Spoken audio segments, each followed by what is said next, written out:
جب تک چوٹ نہ لگے شاعری نہیں ہو سکتی۔ یہ بات ہم لڑکپن سے سنتے آئے، اور بعض اوقات مذاق میں ہم یہ بھی کہا کرتے تھے کہ سائیکل سے گر کر اگر گھٹنے پر چوٹ لگے تو وہ بھی شاعری کے کام آ سکتی ہے یا نہیں۔ بہرحال یہ تصور کہیں نہ کہیں موجود ہے کہ کوئی گہری چوٹ ہے جس سے ادب تخلیق ہوتا ہے۔ ہمیں دستیاب ہوئے جناب ڈاکٹر امجد طفیل، جو ایک ماہر نفسیات بھی ہیں، اس کے ساتھ ساتھ ایک ادبی نقاد بھی ہیں، اور ساتھ بہت اچھا فکشن بھی لکھتے ہیں۔ یہی سوال ہم نے ان کے سامنے رکھا کہ کیا افسانہ کسی نفسیاتی زخم کی ادبی صورت کہا جا سکتا ہے؟ افسانے کا ذکر خاص طور پر ہم نے اس وجہ سے کیا کہ ڈاکٹر امجد طفیل صاحب خود افسانہ لکھتے ہیں اور ان کا تخلیقی تجربہ افسانے کے بارے میں زیادہ ہے، لیکن ظاہر ہے ان کا جواب صرف افسانے تک محدود نہیں، اس کو ہم فکشن تک اور مزید پھیلا کر ادب تک بھی لے جا سکتے ہیں۔ ویڈیو کی طرف جاتے ہیں، لیکن اس طرف جانے سے پہلے اگر آپ چاہیں کہ شوق کا یہ سلسلہ تعلق میں بدل جائے تو چینل سبسکرائب کر لیجئے۔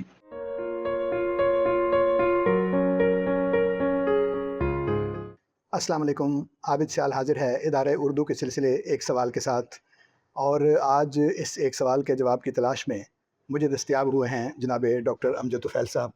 سر بہت شکریہ، آپ نے وقت عنایت کیا۔ امجد صاحب کے ساتھ میرا بہت سارا وقت گزرا اور میرے مینٹور ہیں، اور ہمیشہ ان سے سیکھا، اور اب یہ کوشش ہوتی ہے کہ جب جب یہ دستیاب ہوں ان سے جو کچھ سیکھا ہوا ہے وہ ہمارے طالب علموں تک بھی پہنچے۔ سر، جی افسانہ آپ کا بنیادی میدان ہے، جی تنقید اس کے ساتھ ساتھ چل رہی ہے، جی اور جو آپ کا پروفیشنل ڈسپلن ہے وہ نفسیات ہے۔ جی تو تینوں جہتیں جو ہیں وہ ظاہر ہے کسی نہ کسی طرح انسان اور ادب سے متعلق ہیں۔ جی شاعری کے بارے میں ہم یہ کہتے تھے یا سنتے تھے کہ جب تک، مطلب بچپن سے ہی سنتے آئے کہ جب تک کوئی چوٹ نہ لگے اس وقت تک شاعری نہیں ہوتی۔ جی تو چلیں، وہ اس میں بہت سی مزاحیہ صورتیں بھی تھیں کہ چوٹ جو ہے وہ گھٹنے پہ لگے تو پھر بھی شاعری ہوتی ہے کہ نہیں ہوتی۔ جی تو سوال یہ ہے کہ یہ جو افسانہ ہے یہ بھی کوئی نفسیاتی زخم کی ادبی صورت ہے، اس کو کہا جا سکتا ہے؟ عابد صاحب، اس کو اگر ہم اس طرح دیکھیں کہ جو انسان کے اندر تخلیق کا سوتا ہے وہ متحرک کیسے ہوتا ہے، ٹھیک۔ تو اس کو متحرک کرتے ہیں جذبات۔ اچھا، جذبات عام روزمرہ زندگی میں تو ایک معمول کے مطابق چلتے رہتے ہیں، لیکن اگر ان میں کوئی غیر معمولی تغیر آئے، جسے ہم صدمہ بعض دفعہ کہہ دیتے ہیں، تو جذبات کی جو شدت ہے اور انسان کی نفسیات پر جو ان کا اثر ہے وہ بہت بڑھ جاتا ہے۔ تو ہم یہ دیکھتے ہیں کہ اگر انسان کسی نفسیاتی اور جذباتی صدمے سے گزرا ہے تو اس کے بعد اس کا تخلیقی عمل تیز ہو جاتا ہے۔ اچھا، یہ ایک سطح پر تو اس صدمے کو سہارنے کے لیے ہوتا ہے، قابل برداشت بنانے کے لیے ہوتا ہے، لیکن اس کی ایک دوسری شکل بھی ہے۔ بعض دفعہ یہ چیزیں آپ کے زخم کو اور گہرا کر دیتی ہیں۔ یعنی آپ ایک صدمے سے گزرے، ایک عام آدمی تو گزر گیا، اب ایک تخلیق کار اس میں سے بار بار گزر رہا ہے کیونکہ وہ تخلیق کر رہا ہے۔ تو جب وہ بار بار گزر رہا ہے تو بعض دفعہ یہ صدمہ سہارنا اس کے لیے مشکل ہو جاتا ہے، کیونکہ وہ یادیں اس کے اندر تازہ اذیت بار بار ہے تو ہوتی ہے، وہ اذیت کی شکل سے بار بار گزرتا۔ تو یہ تو تخلیق کا اور انسانی جذبات کا تعلق ہے۔ اب ہم آ جاتے ہیں آپ کے بنیادی سوال کی طرف۔ افسانہ بھی یقیناً انسان کے تخلیقات جو وہ کرتا ہے اس میں سے ایک طرز اظہار ہے، اور اس کے ساتھ بھی انسانی جذبات جڑے ہوئے ہیں۔ جب آپ کسی ذہنی اور جذباتی کیفیت میں ہوتے ہیں، ایسی کیفیت جس کا آپ پر گہرا اور ذرا دیر پا اثر ہو، تو یہ چیز آپ کے تخلیقی عناصر جو ذات ہے آپ کی اس کو مہمیز کرتی ہے، اور پھر آپ افسانہ لکھتے ہیں۔ میں بطور افسانہ نگار کے مجھے جو تھوڑا بہت تجربہ ہے، میں خود جانتا ہوں کہ کس تجربے نے، کس صورتحال نے مجھ سے کون سا افسانہ لکھوایا۔ تو یہ ضرور ان کا آپس میں معاملہ ہے، لیکن ہر دفعہ صرف اتنا نہیں ہوتا. یعنی یہ ضروری نہیں ہوتا کہ ہر افسانہ جو ہے ہر تخلیق کار کسی ایک ایموشنل شوق سے گزرے گا اور وہ فوراً افسانہ لکھے گا. بعض دفعہ یہ ہوتا ہے کہ آپ کا تخیل خود کچھ چیزیں تراش لیتا ہے. زندگی میں چلتے پھرتے آپ کو کچھ کردار بڑے ہانٹ کرتے ہیں، جو آپ کے ساتھ جس صورتحال میں آپ رہ رہے ہوتے ہیں اس صورتحال کے کچھ عناصر آپ کو اپنی گرفت میں لیتے ہیں، تو اس کو بھی آپ اپنے افسانے میں ڈھالتے ہیں، اپنی تخلیق میں ڈھالتے ہیں. تو یہ مختلف اس کی وجوہات ہو سکتی ہیں. ایک بڑی وجہ بہرحال وہ ہے جس کی طرف آپ نے اشارہ کیا. سر وہ تو جو فرق ہے نا جو آپ نے بات فرمائی دونوں صورتوں میں، جو آپ نے اس کو الگ الگ کیا ایک، لیکن جب آپ دوسرے آدمی کو دیکھتے ہیں یا کسی کردار کو تلاش کرتے ہیں اور وہ واقعہ آپ کے ساتھ نہیں گزرا بلکہ کسی اور کے ساتھ گزرا ہے، پھر بھی آپ کی نفسیات پر تو اس کا کچھ نہ کچھ اثر ہوا ہے، جی تبھی آپ اس کی طرف مائل ہوئے ہیں نا. ہاں، کچھ اشتراکات ہو سکتے ہیں.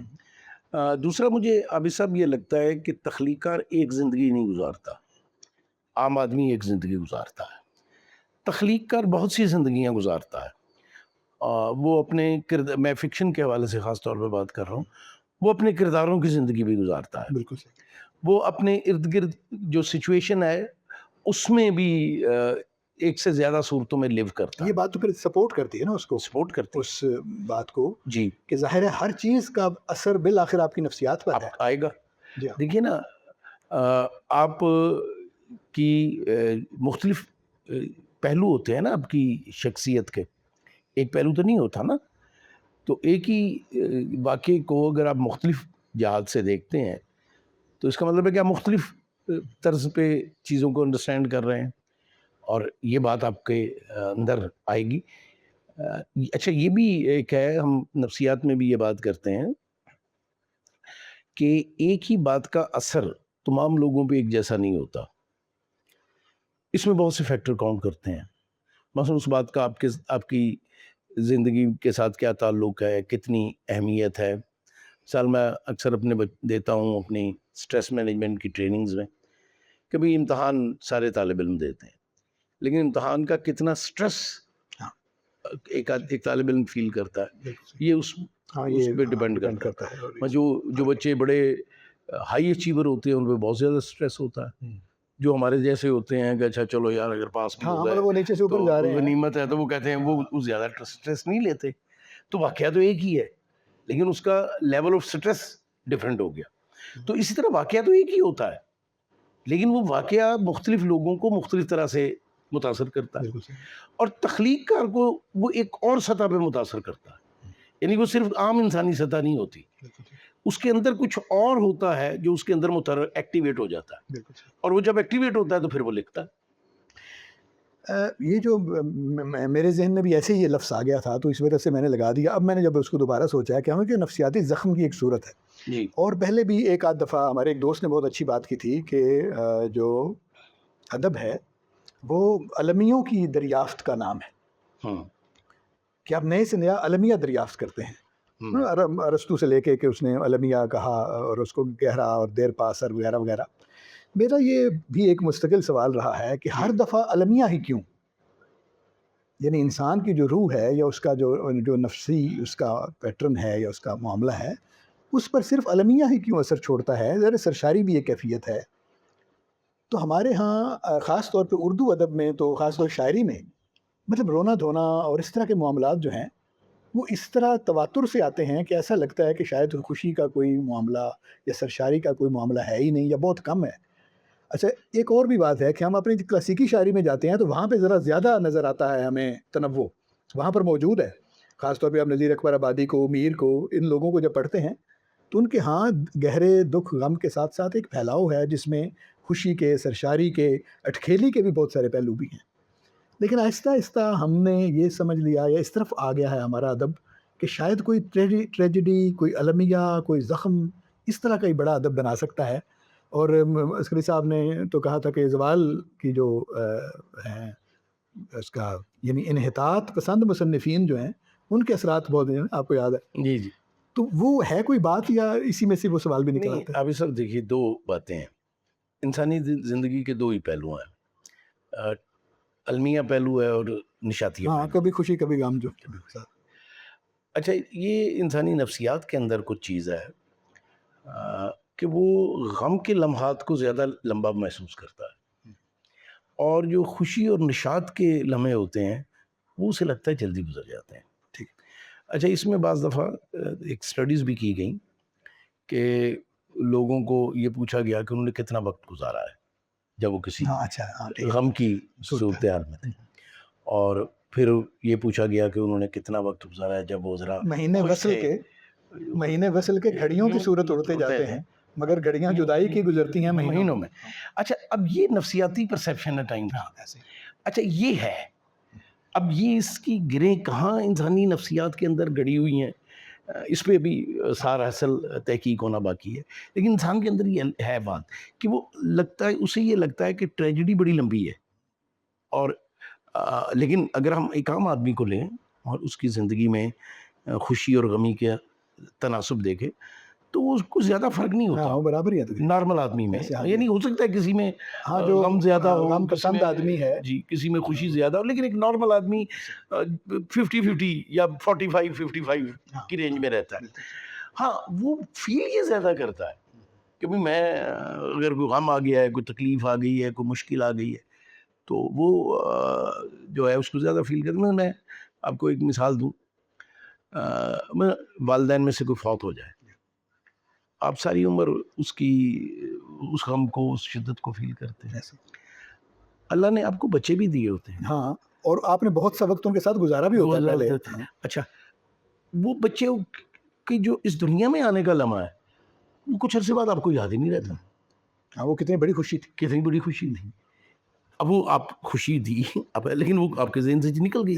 اب یہ کیا اس کی کوئی میٹا فزیکل توجہ ہے, اس کی کوئی سائیکولوجیکل ڈائمینشن ہے, اس پہ ہمیں غور کرنا چاہیے. لیکن یہ میں نے یہ دیکھا ہے کہ دکھ تکلیف یہ زیادہ موٹیویٹ کرتا ہے آپ کے تخلیقی پہلو. نشاط بھی کرتا ہے, یہ نہیں کہ نشاط نہیں کرتا. اچھا اب ہمارے ہاں مجھے ایسے لگتا ہے کہ اقبال کے بعد یہ سلسلہ زیادہ ہو گیا ہے. اقبال کہ ہاں آپ کو وہ غم انگیزی نہیں ملتی جو ہماری مزاج ہے, حالانکہ حالات بہت برے تھے. لیکن اچھا اس کی شاید ایک وجہ یہ تھی کہ انہوں نے سوچا کہ یار حالات کا بیان نہیں مجھے کرنا, مجھے یہ بیان کرنا ہے کہ اس سے نکلنا کیسے ہے. بہت اچھا. اگلا سوال میں یہی کرنے والا تھا آپ سے جی کہ مثلاً اگر یہ تو صورتحال موجود ہے, اگر تخلیق کار بھی وہی دکھاتا ہے جو موجود ہے یا وہیں تک رہتا ہے یا جو نفسیات میں موجود ہے وہی, تو وہ جو اس کو ایک رہنمائی کی صورت اس کی تحریر میں ہوتی ہے کہ وہ نکال لے جائے اس صورتحال سے آدمی کو, تو اس میں تو پھر یہ ہے کہ ڈھونڈ کر جو خوشی کے لمحات ہیں یا جو سرشاری کے لمحات ہیں یا اس کی جو کیفیات ہیں ان کا بیان کرنا چاہیے تاکہ غم زدہ انسان جو ہے اس میں کمی آئے کسی طرح. اچھا اس میں دیکھیے مجھے نا ایک بہت پرانی فلم یاد آ رہی ہے, 100 million year BC, English movie تھی جو امیجنری کہ بھی آج سے 10 لاکھ سال پہلے انسان کیسے رہتا تھا, تو وہ بڑے جانوروں سے لڑ رہا ہے اور یہ ہو رہا ہے, اور پھر وہ ایک بہت بڑا شاید زلزلہ آتا ہے اور سب تہوبالہ ہو جاتا ہے. لیکن وہ اگلا سین جو اس کا ہے, جو اختتام ہے, وہ بتاتے ہیں کہ وہ جو ہیرو ہے اور جو ہیروئن ہے وہ چند چھوٹے بچے جو بچ گئے ہیں اور جو زخمی لوگ ہیں ان کو لے کے چل پڑتے ہیں. ٹھیک ہے, مطلب ایک نئی زندگی کی طرف, نئی منزل ٹھیک ہے ہو گیا, جو ہونا تھا ہو گیا, مٹ مٹا گیا, لیکن لائف رکی نہیں ہے. ہاں اصل میں ہیرو بھی وہی ہے جو اس صورتحال سے لوگوں کو نکال لے. اچھا لائف رکتی نہیں ہے, یہ تو بڑی سٹل بات ہے نا. میرے آپ کے ہونے نہ ہونے سے کوئی فرق نہیں پڑتا, زندگی تو چلتی رہے, کچھ بھی ہو جائے کوئی فرق نہیں پڑتا. اچھا ابھی جو لکھنے والا ہے وہ یہ درس اپنی تحریروں میں اس طرح نہیں دیتا کہ وہ کوئی واز کرے, ٹھیک ہے, واز کا اپنا کام ہے, جی ٹھیک ہے. لکھنے والا اپنی تحریر میں اس ڈائمینشن کو کی طرف اشارہ کرتا ہے, جیسے اقبال کر رہے ہیں, فیض کر رہے ہیں, ٹھیک ہے. اچھا اب یہ بات کہ اگر آپ کے پاس کوئی زندگی کا بڑا آبجیکٹو نہیں ہے تو پھر تو غم ہی ملے گا. بات پھر نظریے پہ ہی آئی. نقطہ نظر پہ. ہاں وہی نظریے نظریے ہاں اچھا، اب نظریے پہ یا نقطہ نظر کی جب آپ بات کر رہے ہیں تو میں یہ کہتا ہوں کہ یہ چھوٹا نہیں ہونا چاہیے. یعنی اگر آپ کا نظریہ بہت چھوٹا ہے، نقطہ نظر بہت چھوٹا ہے، تو وہ کوئی بڑی تخلیق نہیں کرے گا. بالکل صحیح. اگر آپ کا نظریہ بڑا ہے حیات و کائنات کے بارے میں تو وہ بڑی تخلیق کرے گا. اچھا، آپ اپنے غم کو سیدھا سیدھا رونے پیٹنے کے انداز میں بھی بیان کر سکتے ہیں، اور اس غم کو اپنے لیے ایک ایسا تریاق بھی بنا سکتے ہیں اور اس کو بھی پیش کر سکتے ہیں کہ جہاں لگے کہ بھی نہیں ہم اس سے آگے نکل آئے. زندگی اس سے بڑی چیز ہے. وہ مجھے خورشید رضوی صاحب کا شعر یاد آ رہا ہے کہ یوں ہی ہنس پڑیں گے کسی ایک بات پر، رونا تمام عمر کا بیکار جائے گا. آخر کو ہنس پڑیں گے کسی ایک بات پر، رونا تمام عمر کا بیکار جائے گا. اچھا، اب یہ جو آخر کو ہے نا، یہ اصل یہ چیز ہے کہ بھئی وہ یہ انکار نہیں کر رہے کہ بھئی زندگی میں ایسا تھا کہ رونا دھونا تھا، ٹھیک ہے نا، لیکن یہ بھی ہے کہ آخر کو کمی آپ کو ہنسنا بھی ہے، تو یہ تو ہونا چاہیے. تو بہت اچھی جو جہات ہیں وہ سامنے آئیں آپ کی اس گفتگو سے، اس نقطے کی. تو میرے خیال میں خلاصہ اس بات کا یوں کیا جا سکتا ہے کہ بہرحال جو ایک نفسیاتی زخم جو ہے وہ ایک ادبی تخلیق میں ڈھل جاتا ہے، اور فکشن میں بھی صورتحال یہی ہے، لیکن اس کے ساتھ ساتھ بھی بہت ساری جہات ہیں. اور جو خوشی ہے ممکن ہے یہ بھی کسی زخم ہی کا باعث ہو، کیونکہ آپ نے اسے بہت اندر تک محسوس کیا ہو. تو امید ہے کہ ہمارے دوستوں کو یہ باتیں پسند آئی ہوں.